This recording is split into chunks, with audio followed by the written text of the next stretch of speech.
How's it going today, everybody? My name is Greg Braden. I'm a spiritual advisor and a meditation counselor. And I want to get you guys excited today about some things that I'm beginning to learn, and I want to share it with you. And it's about putting meanings on things. And I can tell you this, that if you just stay open-minded to learning about the meanings that we put on things that are sometimes false, when you learn and are able to step back and take a look at your thoughts and feelings and the meaning you're putting on things, you might be able to free yourselves from a lot of stuff that is really hard to let go of. Let me give you an example. Maybe there's a relationship that you've had where somebody left you, or and you're heartbroken or whatever, and you're just convinced that's the one, like that's the person I'm supposed to marry. There's no other one like it. I'll never find anybody like that in life. And I understand those things can be powerful. You know, maybe you guys had a big love bomb period in the beginning or something like that.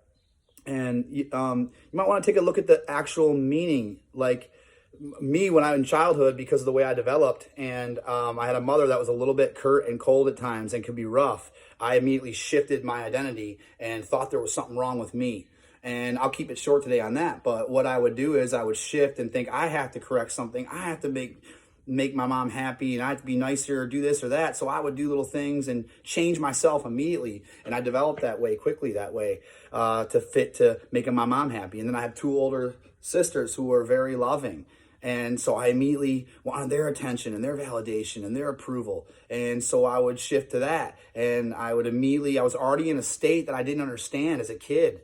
I wish I had learned these things to where I was adjusting myself to make my sisters happy, and I would entertain them and do silly shit and all that kind of stuff. But I was already putting a false meaning on that relationship.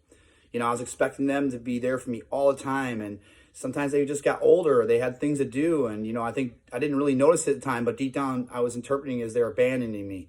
And so I've learned that I developed an attachment style. And now I've been doing meditation and getting corrected, I found a way to center myself and not have that neediness from people, places, and things. And I've had breakthroughs in that area. It's liberating. It's wonderful. And I believe that it's God that does it all. It's just my belief. And I believe he created the universe, and the universe gives us everything we need. We already have it all inside of us.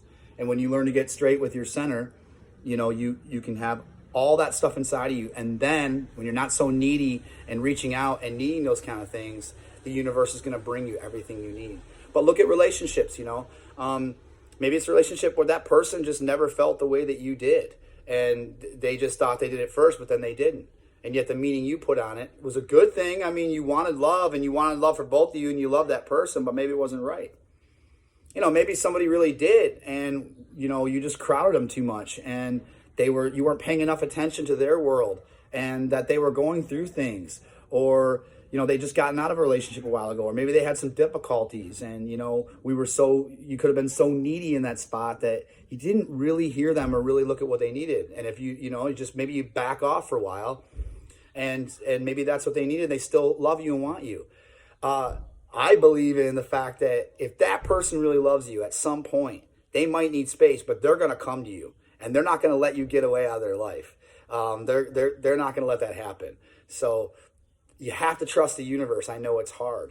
And either way, the stuff that I'm learning and doing, you will have true love, a soulmate come to you. Another relationship I want to talk about that I use as an example is I just recently quit smoking. And what I didn't understand for all these years and decades was that was actually a relationship between the two of us. And I didn't even realize the meaning I was putting on it. The meaning I was putting on it was simply that this will comfort me. I need this, so I'll feel okay. And moreover, if I let go of it, if I quit smoking, I won't have comfort. I won't feel good. I'm going to be all screwed up. And I understand there's things like cravings and triggers, and those things are relevant. But when I really looked at it, what a lie. It's just a fugazi. It's a fake. The real truth of that relationship was they were selling me false comfort that I already had inside of myself, and I don't need that. And what's the truth? They were causing me lung damage, skin damage, full body damage, chemicals. I'm a singer, I'm an athlete, so they're stopping my lungs from the functions that I need to do the passions I love. What a lie. And I even tell myself once in a while, if I even get a thought, which I really haven't had cravings since I stopped, realizing what was really going on with the meaning of that relationship. But if I do, I don't know if you guys know the Matrix, but this kid that's all dialed in and meditating tells Neo the secret is knowing the truth. And he's like, what? There is no spoon. I believe we're just spiritual beings in a physical life. And a lot of the stuff is only the meaning we put on it. So once I took the meaning off of cigarettes, that was a lie, and I put the real meaning, there is no spoon. I'm fine without them. And I had to do work, and I had to go back in therapy a bit. Everybody's a little different. You might need a little bit of therapy. You might need a lot. I believe we all need some kind of centering or meditation. And when I could do that, I'm able to process those thoughts. And I was able to step back and take a look at what I actually was doing and thinking and feeling. And again, when we have false expectation, when we have false meaning on relationships with people, places, and things, it creates false expectations. And that makes us needy. And what I'm learning is the universe and this energy field going on in our vibration, the more needy we are, the more we want. I have to have this person. I have to have this thing. I have to have money. We push it away. And when you can learn to be centered and take care of those needs inside yourself, or just let go of them, the universe wants to bring us awesome things. It wants to bring us love. It wants to bring us money. The more value we put out too. When you get yourself clear, you're not so needy, you can be more value to people. You can be more of service to people. You can really hear people. You can genuinely be there for them. And that's attractive. You're going to have a much more attractive energy when you stop putting a false meaning on things, taking a little bit better look at it and seeing what's the real meaning of this? What do I actually know about this relationship with this person, place, or thing? Assess it from a point of strength and logic. And then you can make a better assessment of what the meaning is. And you can pick and create any meaning you want. Life is only, everything that exists is only the meaning we put on it. That's it. We're just spiritual beings in a physical body that's temporary. And we're just putting meanings on everything.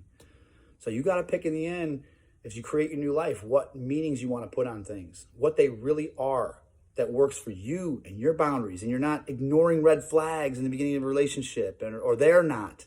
A lot of times it's not about, I'm not knocking the people I was with, but I look back at a lot of relationships I was in, and I thought those were soulmates a couple times, and there's no other one like it, and I'll never be happy with somebody more, and all that. But that was bullshit. I wasn't trusting the universe. I was picking false meanings, and therefore I was becoming needy and trying to control an outcome. And I ignored a lot of things that were my needs and my boundaries in my world. And I also, ironically, trying to help out and trying to problem solve those relationships, I ignored some of their real needs, and we just weren't right for each other. And I'm in a spot now where I don't care about outcomes, and I'm much more of a flow state, and things that will come to me, and they are coming to me. So again, I'm Greg Braden, spiritual advisor, meditation counselor, and I hope you guys have a peaceful, centered day, and please stay open-minded meditation. I'm going to put out some videos on that soon. Thanks.